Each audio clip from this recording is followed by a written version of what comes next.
กินลกแกะนะมันจะเป็นกองแบบนี้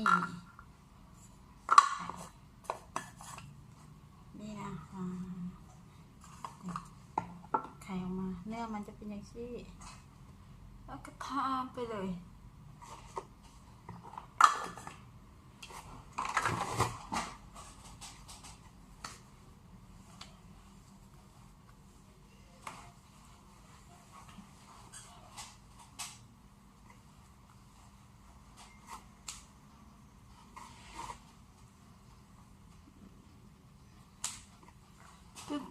มาแล้วหลังจากนั้นนะคะจะใส่กันแดดเนาะ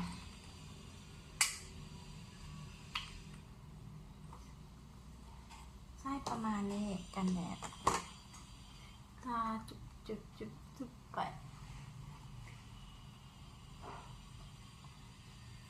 ลูบไปตามผิวลูกขึ้นเทิงแล้วลูกเป็นที่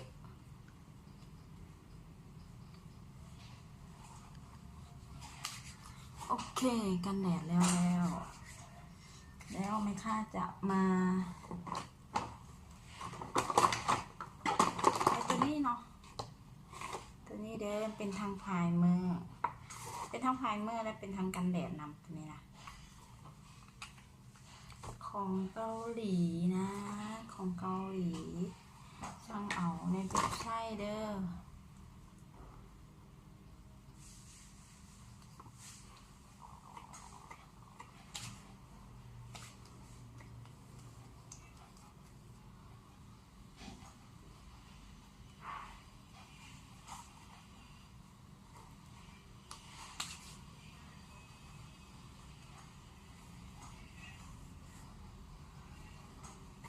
สภาพผิวปกปิดหูคุมขนและกะอัตภาพผิวเด้อ